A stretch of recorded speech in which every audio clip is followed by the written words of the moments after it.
इस वीडियो में मैं बात करने वाला हूं ब्लू टिक्स के बारे में। देखो, ब्लू टिक पहले एक ऐसी चीज थी जो सेलिब्रिटीज को मिलती थी, बहुत कम लोगों को मिलती थी। जब हमने इंटरनेट इस्तेमाल करना शुरू किया था तो ट्विटर पे और बाकी जगहों पे ब्लू टिक सिर्फ कुछ कुछ लोगों के पास थी।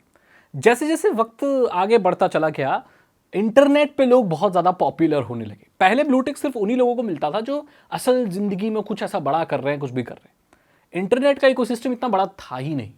लेकिन जैसे जैसे वक्त बदला, अब इंटरनेट से ही जन्मे स्टार्स इंटरनेट पर ही वेरीफाइड होने लगे और इन लोगों की मात्राएं, उनकी बहुत संख्या बढ़ने लगी। जैसे जैसे और आ गया 2015, 14, 15, 16 जो भी आगे आया, तो बहुत ज़्यादा लोग ब्लू टिक लेके गेन करने लगे। हाँ, ये इंटरनेट पे भी कुछ कर रहे थे, असल ज़िंदगी में भी कुछ बड़ा कर रहे थे और ये वेरीफाइड होने लायक बिल्कुल थे। आज आप देखें, वेरीफाइड होने का कोई मतलब नहीं बन गया। और क्यों ब्लू टिक अभी मैटर नहीं करता, इस चीज के बारे में बात करने वाले हैं। देखो, आजकल अगर आप इंस्टाग्राम पर 699 रुपए दे दें तो आपको ब्लू टिक मिल जाएगा। वहीं बात करें आप ट्विटर की, तो वहां भी आपको कुछ 900 रुपए, 9000 रुपए साल के या जो भी पैसे देने पड़ते हैं, उनका ब्लू सब्सक्रिप्शन मिलता है और आपको ब्लू टिक मिल जाता है। अब यहां पर कोई ऐसी चीज नहीं रह गई कि आप अगर सेलिब्रिटी हैं या वेल नोन पर्सनैलिटी हैं तो ही आपके पास ब्लू टिक होगा। आजकल जिसके पास पैसा है वो ब्लू टिक लेके वेरीफाइड हो सकता है। इसका मतलब है अब कोई भी सेलिब्रिटी नहीं रह गया सोशल मीडिया पे। हाँ, फॉलोअर बेस से तो आप कह सकते हैं, फॉलोअर्स भी फेक आ जाते हैं आजकल। तो कोई ऐसा स्टेटस नहीं बन गया है। ब्लू टिक बस एक मजाक बन के रह गया है। ये जितनी भी सोशल मीडिया वेबसाइट है, मैं यहां पर ट्विटर की, मेटा की, इन सब की बात कर रहा हूं, ब्लू टिक लेने के बाद आपको प्रायोरिटी नहीं देती। मतलब आपकी प्रायोरिटी आगे ऊपर नहीं बढ़ा रही है। वो ये नहीं कर रही कि भाई आपने ब्लू टिक लिया हुआ है तो आपको हम ज्यादा एक्सपोजर देंगे, ऐसा कुछ भी नहीं है। क्लेम तो यही करते हैं। तो मैंने लेके देखा दोस्तों, कुछ भी नहीं हुआ। मेरे ट्वीट पे उतने ही व्यूज आ रहे हैं, सब कुछ एक्सपोजर उतना ही मिल रहा है। बस दिखाने के लिए मेरे को एक ब्लू टिक मिल गया। हाँ, ये अलाउ करता है कि मैं लॉन्गर वीडियो पोस्ट कर सकता हूं, बड़ी ट्वीट लिख सकता हूं, लेकिन उसका कोई फायदा ही नहीं जब मुझे एक्सपोजर नहीं मिलेगा। इसका मतलब है मैं फालतू में पैसे दे रहा हूं। ये उन लोगों को टारगेट किया गया है जो बहुत ज्यादा ऐसे डेस्परेट थे कि उनको एक ब्लू टिक मिले।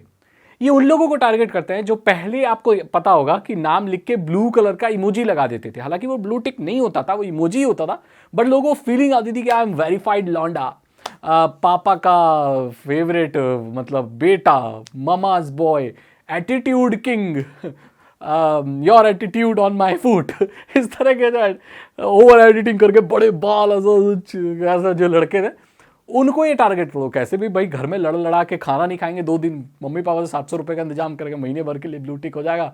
लड़कियां फेमस समझेंगी उसको और बोलेंगी वाह, इसके तो जूते भी ऊंचे वाले हैं, बाल भी इसके लंबे हैं और इसके पास तो ड्यूक बाइक भी है, अरे इसके पास डीएसएलआर भी है, तो हम तो इसके दीवाने हो गए।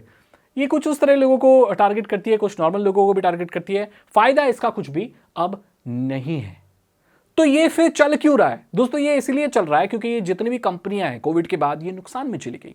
चाहे मेटा कह लो, चाहे ट्विटर जो अब एक्स है, ये सब नुकसान में चली गई। इलन मस्क ने ट्विटर को खरीद तो लिया, लेकिन उसके 12 बजा दिए।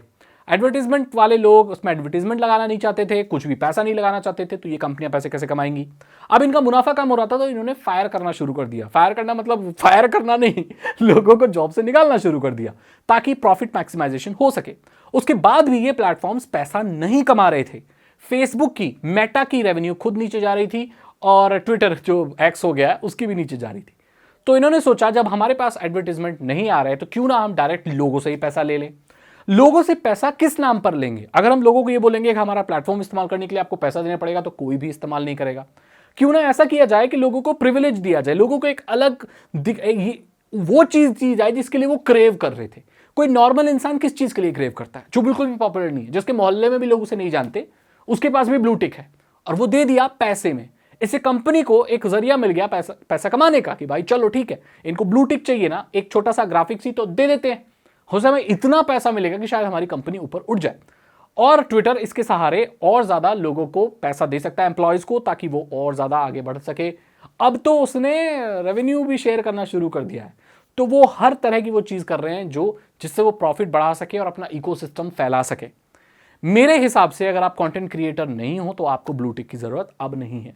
ब्लू टिक पहले तब भी लोग लेते थे जब उनका इंपर्सनेट करने की प्रॉब्लम होती थी। जैसे पहले कोई इतना फेमस सेलिब्रिटी नहीं है या थोड़ा फेमस भी है तो लोग उसकी फेक आईडी बना लेते हैं और ये प्रिटेंड करते हैं कि वो ओरिजिनल वो सेलिब्रिटी है। इस चीज़ से बचने के लिए ब्लू टिक लिया जाता था ताकि पता रहे कि जो भी इंसान पोस्ट कर रहा है वो एक जेन्युइन इंसान पोस्ट कर रहा है और कोई फेक इंसान उसको इम्पर्सनेट करके नहीं कर रहा है। लेकिन अब ऐसी कोई भी चीज़ नहीं रह गई है, आजकल कोई भी हो जाता है।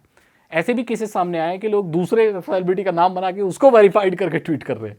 बाद में ऐसा रूल बना दिया कि उसमें पैरोडी लिखना ज़रूरी है, लेकिन पैरोडी लिख तो देते हैं लेकिन फिर भी डीपी और नाम देख के लोग पकड़ ही नहीं पाते कि वो रियल है या फेक है और उससे काफ़ी मिसअंडरस्टैंडिंग हो जाती है। तो ये कुछ मॉडर्न सोसाइटी की और टेक्नोलॉजी की और सोशल मीडिया की प्रॉब्लम है। दोस्तों मेरे हिसाब से एक नॉर्मल इंसान को ये ब्लू टिक नहीं लेना चाहिए।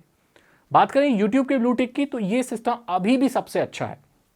यूट्यूब का ब्लू टिक आपको मिल जाता है जैसे आपके 1 लाख सब्सक्राइबर हो जाते हैं, क्योंकि 1 लाख सब्सक्राइबर होने के बाद एक इंसान के पास इतनी अथॉरिटी आ जाती है कि वो काफ़ी ऑडियंस को इन्फ्लुएंस कर सकता है। क्योंकि अगर वो एक वीडियो डालता है तो 10,000 व्यूज़ तो उसके आराम से आएंगे।